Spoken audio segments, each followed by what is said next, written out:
The air was alive. The scent of incense filled my nostrils. I strolled along the riverbank. Monkeys chattered from the trees. Sadhus with their saffron robes meditated. The energy was palpable. I was ready for the challenge ahead. Traveler 1, I took a deep breath. The Himalayan air was crisp and clean. My backpack felt heavy, but my spirit soared. I was embarking on a journey into the heart of the mountains, a journey into myself. The Roopkund trek was calling. The journey began. We left Rishikesh. The road snaked uphill through lush green valleys. Our jeep rumbled along. Each turn revealed a new vista.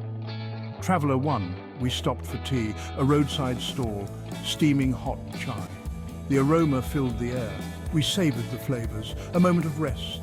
Before we continued our ascent, local guide lunch was a simple affair. Dal, rice and vegetables, cooked with love at a local restaurant. The food warmed us from the inside out. We were ready for the next leg.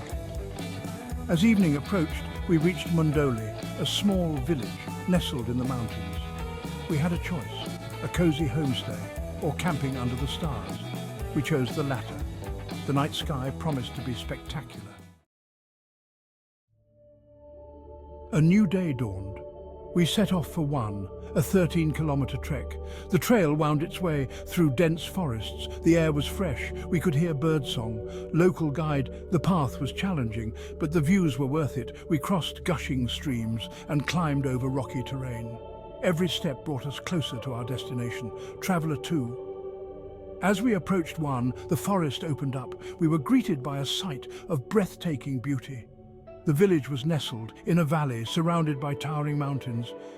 We spent the night in one, a small village with friendly locals. We enjoyed a simple meal and slept soundly.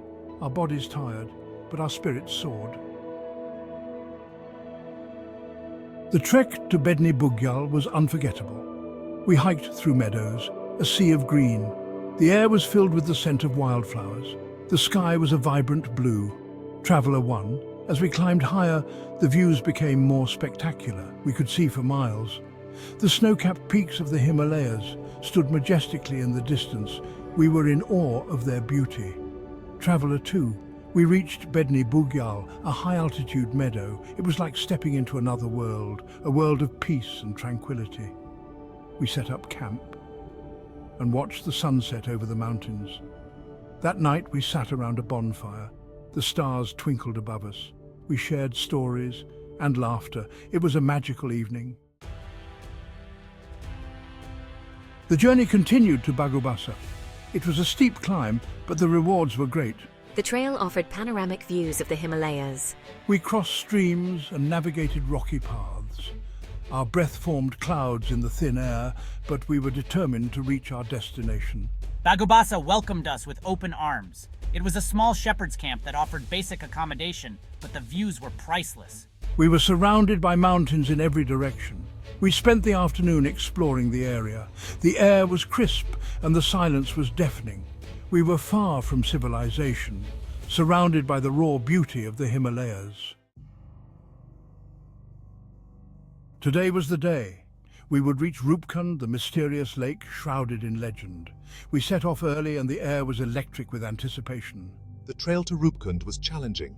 We climbed steeply over rocky terrain. The air grew thinner, but we pushed ourselves, driven by curiosity.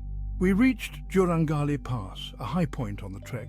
From here we could see Roopkund, a small glacial lake nestled in a bowl-shaped valley. The sight of Roopkund sent shivers down my spine. It was both beautiful and eerie. The lake was frozen over and we could see skeletal remains trapped beneath the ice. Roopkund is a place of mystery and legend. It is said to be cursed. I felt a sense of awe and respect as I stood on its shores. Leaving Roopkund behind, we descended towards Homkund. The trail was steep and slippery in places, but we took our time and enjoyed the views. The landscape was changing as we descended. The air grew warmer and the vegetation more lush. We crossed streams and meadows. We reached Homkund, a small village nestled in a valley. It was a welcome sight after the challenges of the day. We set up camp and enjoyed a hearty meal. That evening, we sat around a bonfire and shared stories of our adventure. We had faced our fears and pushed ourselves to our limits. and we had come out stronger. From Roopkund, we trekked to Sutol, a small village located in a remote part of the Himalayas. The trail took us through dense forests and across gushing streams. As we walked, we listened to the sounds of the forest. Birds chirping, leaves rustling. The air was fresh and invigorating. We reached Sutol in the late afternoon. The village was a hive of activity. Children played, women washed clothes, men worked in the fields. We were welcomed into the village with open arms. We spent the evening learning about the local way of life. It was a humbling experience. Our trek was coming to an end.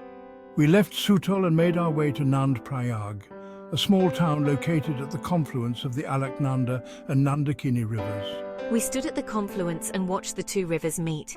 It was a powerful sight, a reminder of the forces of nature that shape our world. Nand Prayag was a fitting end to our journey. It was a place of peace and reflection. We had seen and experienced so much over the past few days. We had challenged ourselves physically and mentally. We had learned about ourselves and the world around us. We had created memories that would last a lifetime. The drive back to Rishikesh was bittersweet. We were sad that our adventure was over, but we were also grateful for the experiences we had shared. We stopped for lunch at a roadside restaurant. The food tasted delicious after days of simple meals. We shared stories and laughter one last time. As we drove into Rishikesh, we felt a sense of accomplishment. We had done it. We had trekked to Roopkund and back. It was an adventure we would never forget. It was an adventure we would never forget.